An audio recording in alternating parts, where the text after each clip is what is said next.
otherwise, but this is what it would sound like with the root to it, which is the major 7 chord, D major 7. But I was able to hear that in my mind here, which is the thing I wasn't able to do. I wasn't able to hear all my notes into context all the time.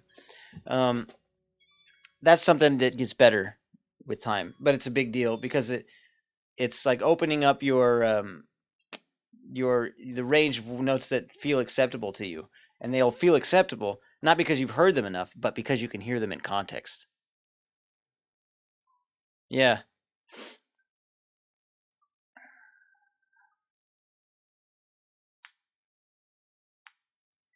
Yeah.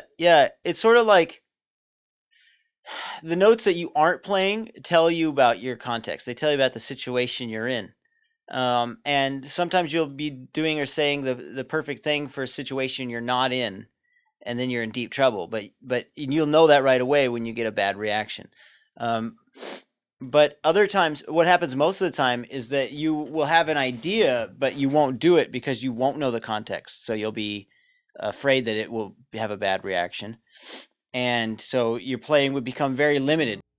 Either way, anyway, those are just some ideas. Here's what I recommend: write down your progression. If you have like one measure of D major 7, 1, 2, 3, 4 to E major 7, 2, 3, 4 to B flat major 7, 2, 3, 4 to A flat major 7, and then to G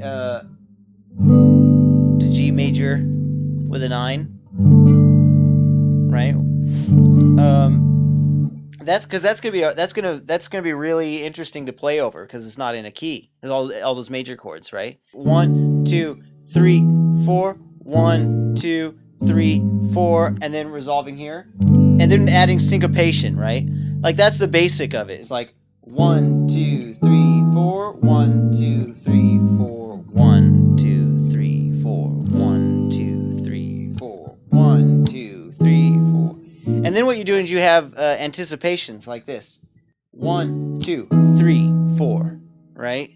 Where it comes in before 2. Yeah, 1, 2, and 3, 4. 1, 2, and 3, kind of like that.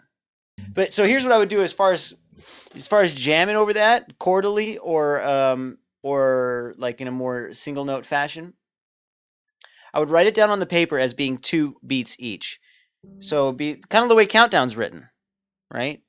And I would practice over it without the syncopation first. Right now, we've got this kind of motif-centric thing going on, but you don't have to do any of that. You can just play like... Actually, you don't even really have to try to be musical at first if you're having a hard time soloing over these changes, as I imagine somebody would, because they're very unusual. So you could play like this. And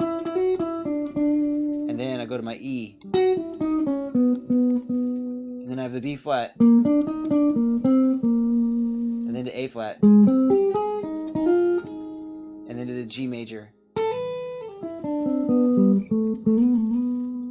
And then I stay there. And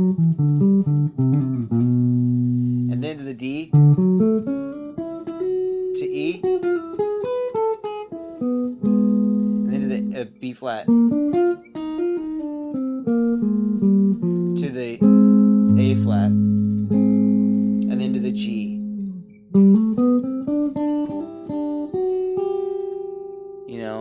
And I'm just doing Ionian every time.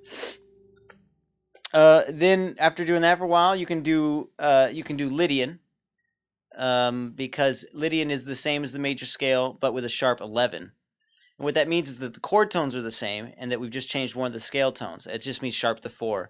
That would change it so that you'd have this. Instead of playing, you'd play this.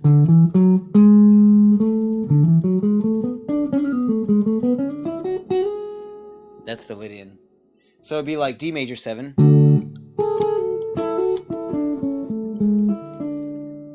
To the E major 7.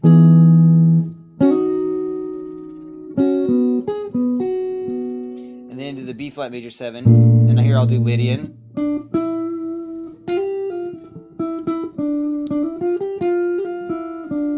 And then I'll do Lydian down 2 frets.